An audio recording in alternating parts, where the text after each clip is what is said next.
found this note nailed onto a tree on my front lawn. I really don't know how to describe it. I'll just let you read it yourself. Note start. I saw you today. It was your birthday.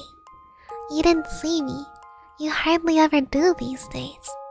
Your skin looked so nice and healthy, and your eyes, they were the most beautiful I'd ever seen. Them.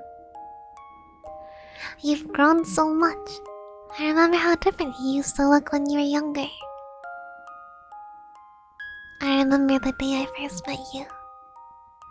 It was 4 years ago. I was sitting at my desk, head down, listening to the teacher rattling off names for attendance. The teacher called out a name I didn't recognize, and a stranger's voice answered behind me. Was there a new student? The teacher didn't pause for a second, just continued calling out name after name. I turned my head to where the voice had come from. I saw you, a pale thing, so thin, your eyes so red, at a seat that should have been empty. I saw the fireflies flying around you, flickering. Dozens of them, never straying far from you. I saw them going through you and coming out through your skin like you were a mist to them. Can you believe I thought you were a ghost? No one else seemed to acknowledge the new strangers sitting at the back of the class. Class after class, hour after hour passed as I waited for something to happen, for someone to notice you, for you to leave, for you to let out a ghoulish scream and claw at me, like in the horror story I was. Certain I was in, but nothing happened. Teachers came and went. My classmates laughed and slept, and you just sat there. The bell rang for recess. The other kids ran to their mundanities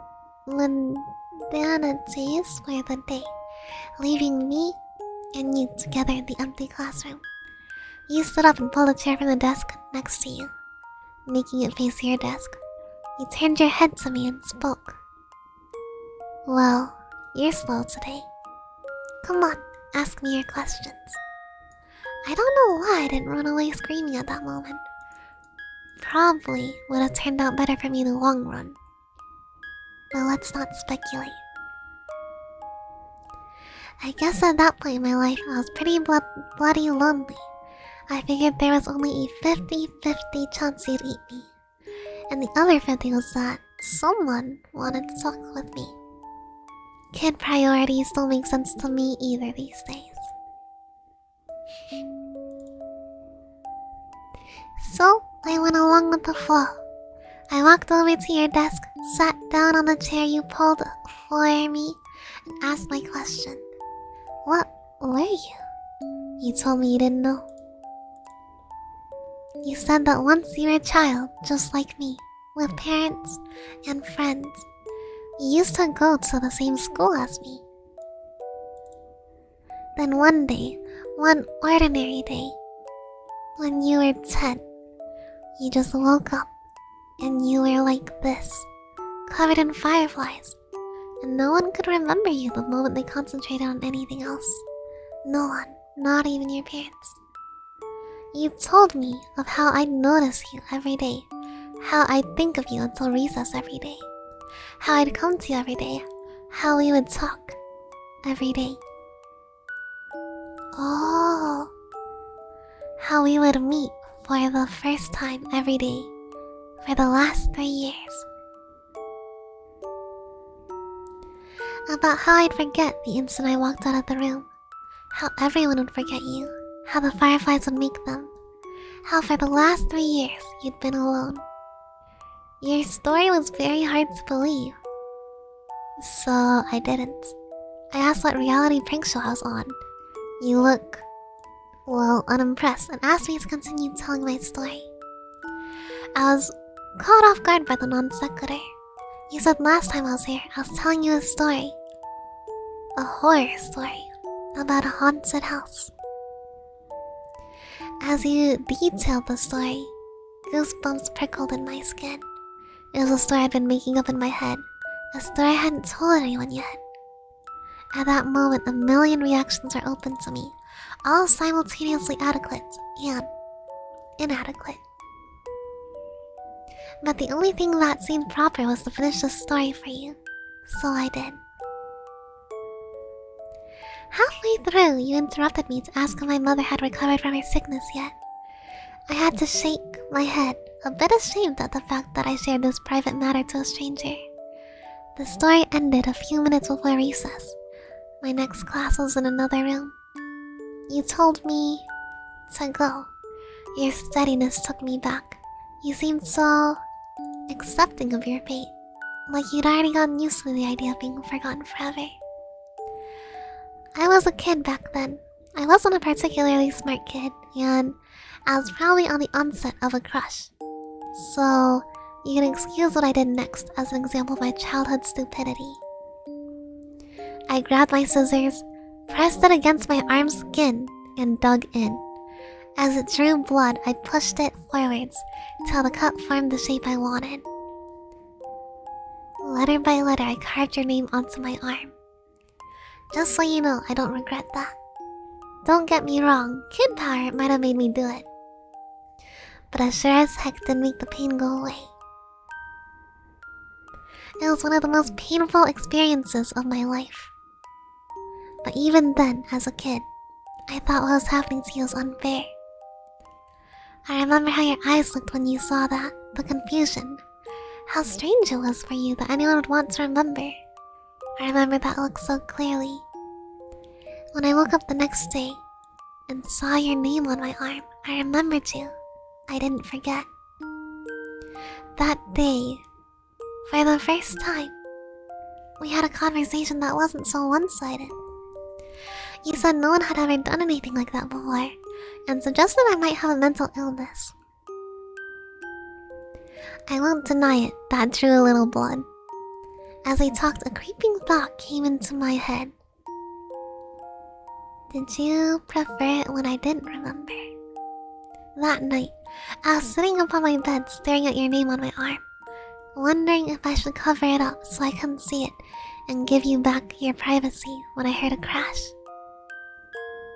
I looked up to my bedroom to see my bedroom window shattered and a dirty rock on my floor. I looked out of the cracked window to see a dark figure on my lawn. You were outside yelling about how I should hang out.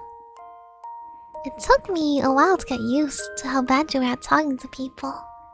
Years without practice made you quite a bit rusty. That was alright, we had a lot of time.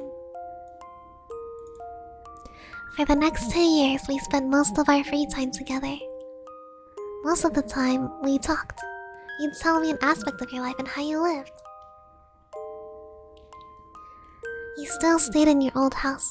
Your parents never noticed the food that had gone missing, never noticed the extra room, or that you'd stolen the extra keys. One night, I confided in you that I was beginning to think you were a part of my imagination. Fight Club style. After all, what could you do to me that I couldn't do to myself? You spent the next month or so trying to leave bite marks on my ears or neck to prove a point. Also, that was my front door closing. Holy heck, that scared me. Oh, my roommates are loud. I'm going to go lock my front door for no reason. You know, completely unrelated. I know my roommates are so loud. Like, when they come home, they like to slam the door for some reason. I'm going to go lock my door. For unrelated reason. Let's go. Shush! Don't do that. Okay, BRB. So go lock my door. Okay, BRB.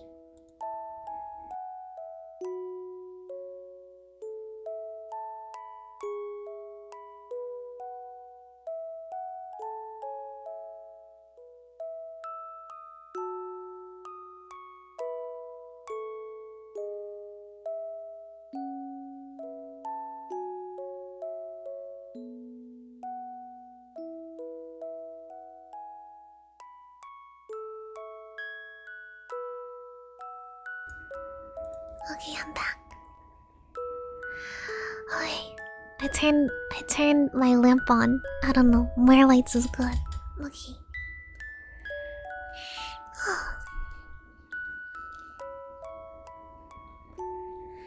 You spent the next month or so trying to leave bite marks on my ear and neck to prove a point. I still have a few scars on my ear, so I guess you did. Looking back, I could see the warning signs even then. Your skin seemed to get worse and worse, paler and paler, and you'd rubbed your eyes raw. It was in winter we had our wake-up call. The morning began like any other. I woke up, brushed my teeth, and started searching for clothes to wear. It was a winter morning and my room was dark, so I didn't see your name on my arm. The cold sent shivers through my body and pulled out a long-sleeve jacket. A small bell rang in my head. Don't you usually roll your sleeves up? Yeah, and why did I? That was annoying. I finished tidying up and headed to school.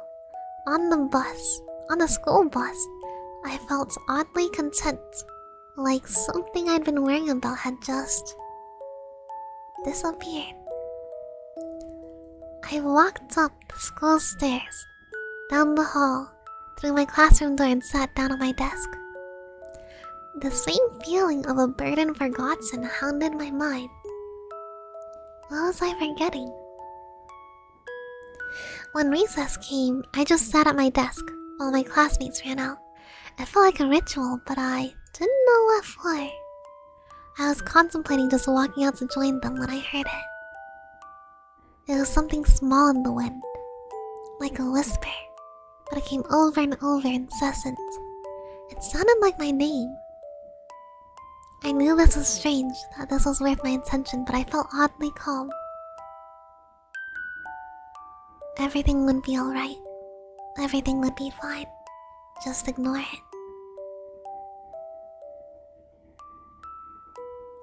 I sat there at my desk, my mind a war zone between two conflicting, contradictory voices. When I felt a force tugging on my sleeve. The moment I noticed this, my jacket sleeves were open. I saw your name on my arm, and then your hand that had ripped my jacket open. You'd been yelling at me for over 20 minutes. I think that was the moment we realized how on edge our friendship really was. One accident away from complete erasure.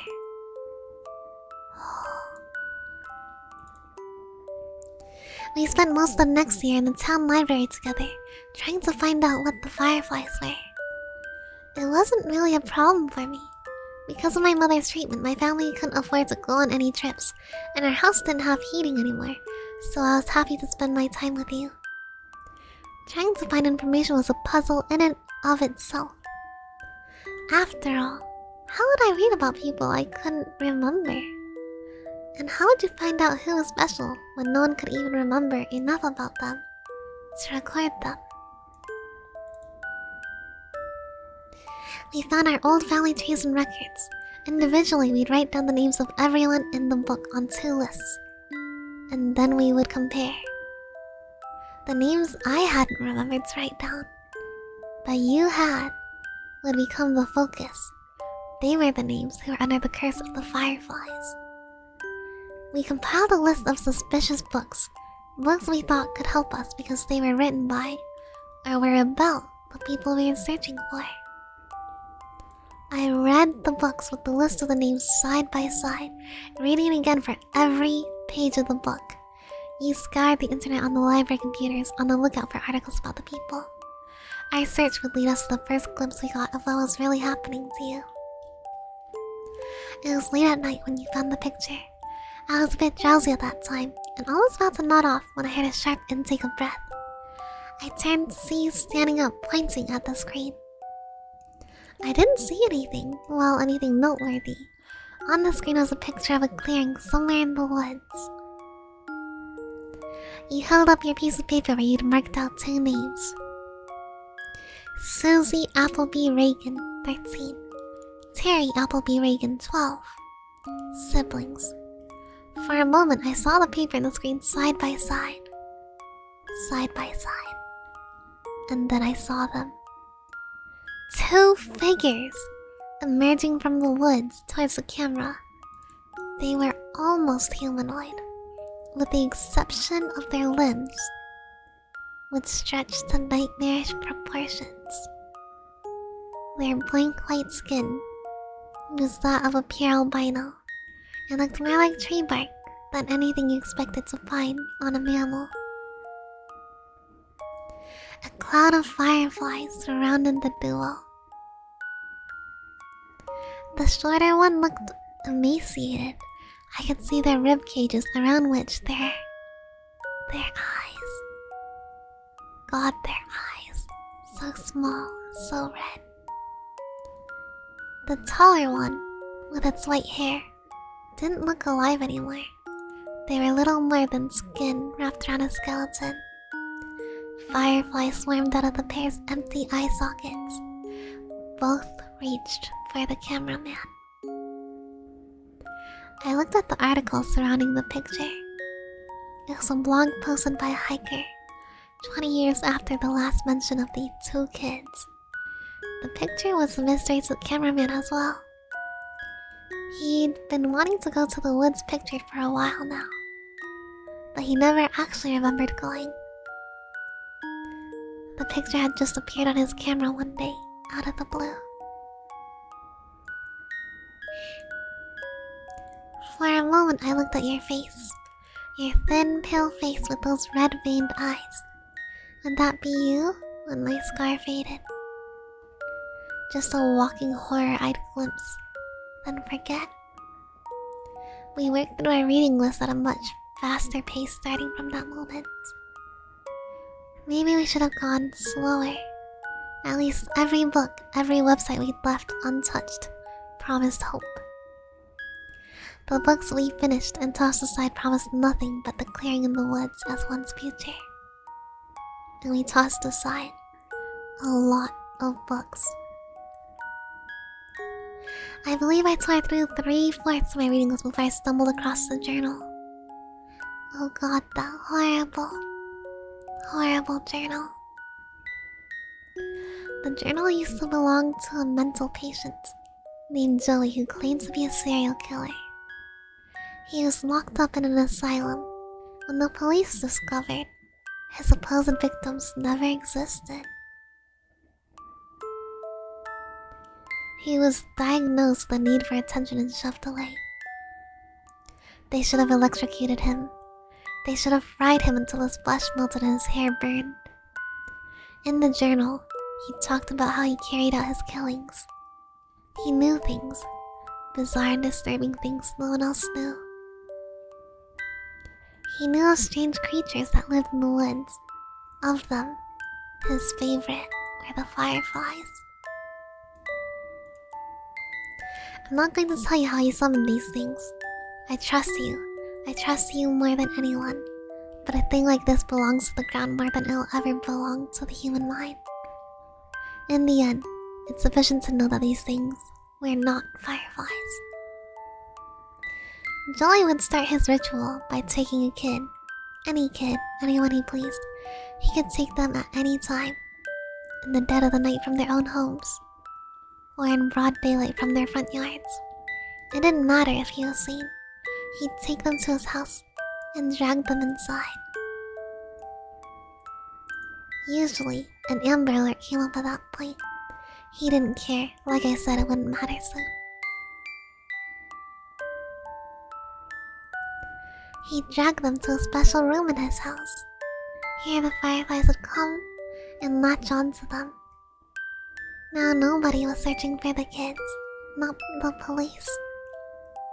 Not the parents. Nobody. From then on, he could do whatever he wanted to the kid. He'd get bored of them after a day or two. After the child had been broken. At that point, he disposed of them. Hacksaw, kitchen knife. Anything would work. He detailed A large pit of bodies he kept in the woods, swarming with bugs. One day, I guess he got bored of that too. So he went right to the police station and turned himself in. Not on account of guilt. No. He just wanted someone to know about the stuff he was doing. Sick guy. Oh, don't get the wrong idea. He never stopped killing kids.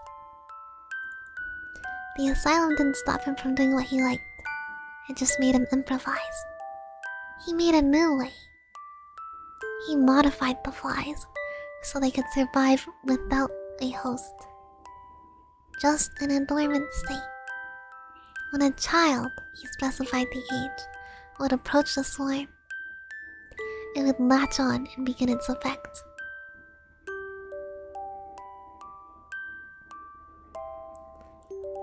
Over the years, the child would warp horribly into the things we saw in the woods. I wish I could hate him in peace. I wish I could say the world owed him nothing, but that wouldn't be true. He detailed a way out. On the final page, there's an exact explanation on how to get rid of the fireflies. You must have seen something in my face because at that moment, you asked if I found anything.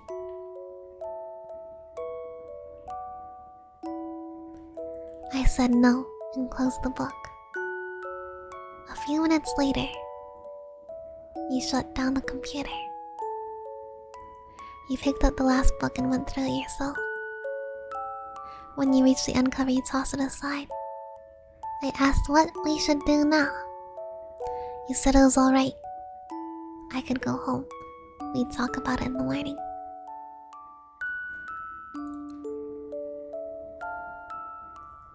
I stood up and walked past the shelves of books. I headed for the library entrance, but stopped right outside the door and waited. I waited until I heard the sniffling sounds. I sneaked back to our table, where you were quietly sobbing. You had your head in your hands. I sat back down as you raised your eyes to me. You said, you wish you'd never met me, how happy you were when you had nothing to lose. How I ruined your life. You'd never really gotten better at talking to people. That was the worst love confession I'd ever heard. I remember how we kissed that night.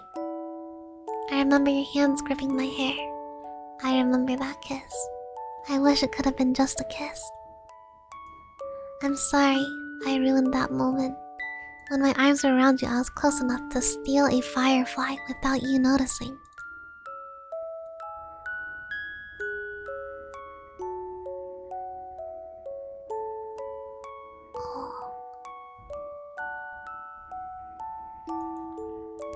I remember holding the firefly in my hand. I remember how it struggled until it didn't. Until it was a part of me.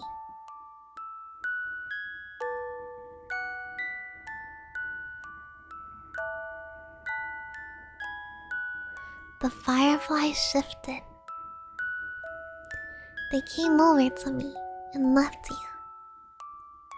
I remember the familiar look in your eyes. The confusion.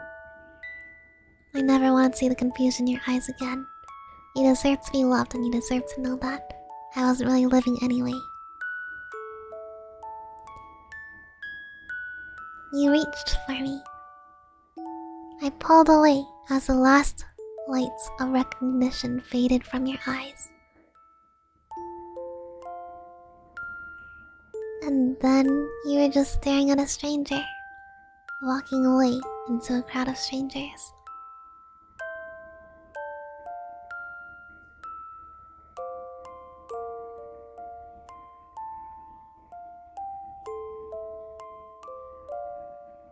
Oh no.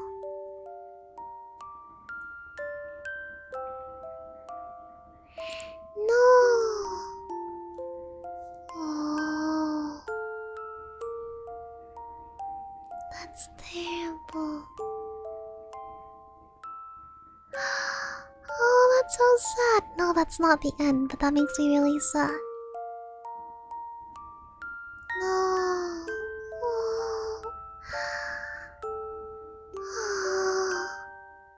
That makes me sad. That makes me way too sad. There were some creepy parts, but this is too sad. That was a year ago. You've gotten so much better since then. You have so many friends now. So many people at your birthday party. You also look so much healthier. I haven't been as fortunate. My skin's gotten a lot paler. And my eyes hurt all the time now. I couldn't go to school like you did all those years. I haven't wasted my time though. I found Joey's pit. The bodies. There were so many bodies. There's a grave for those children now.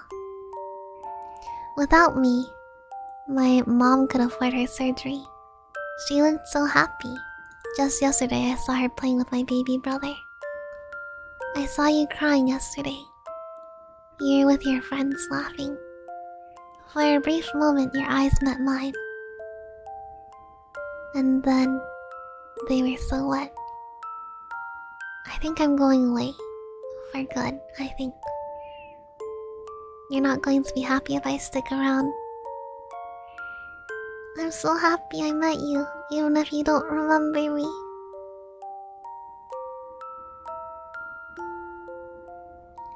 Sometimes I go through depressive episodes. I feel so lonely even with my friends. I don't know what's going through my head during these times, and sometimes I'd end up in a bath. A knife in my hands and my wrist bleeding. Until now, I thought I was cutting my wrists. I wasn't. The cuts. They're letters. I've been carving a name on my arm. That's so sad! Wait! Wait, that's so sad!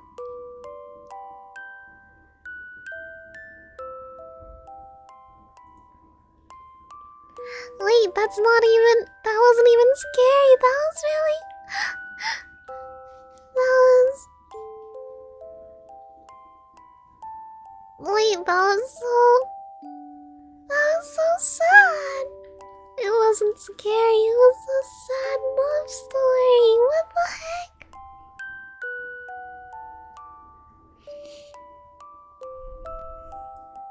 I was expecting spooks, not feels. I was expecting to be scared. Hide the pain using sunglasses. Oh gosh, I need sunglasses.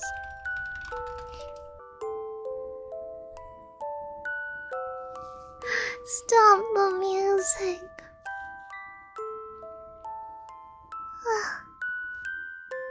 We all need sunglasses. I look like I'm...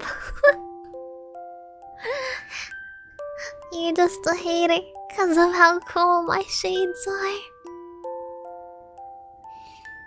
Wait, that was actually so sad. It was nice spending today with you. Happy April Fools. I'm sorry. I'm sorry I made you cry at the end. I'm sorry I made myself cry at the end. Okay. I'll see you guys. Good